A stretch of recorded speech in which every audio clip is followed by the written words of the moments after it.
In this video, I will guide you how to type text in shape in MS Word. It's pretty simple and easy. Let's get started.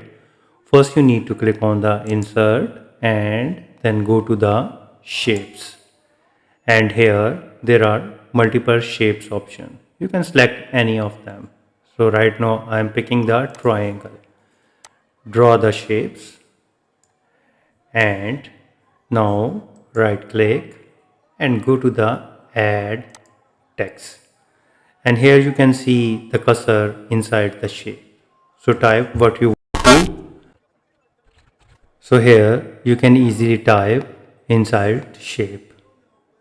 Moreover, you can also right click and go to the format shape, and here you will see that solid fill.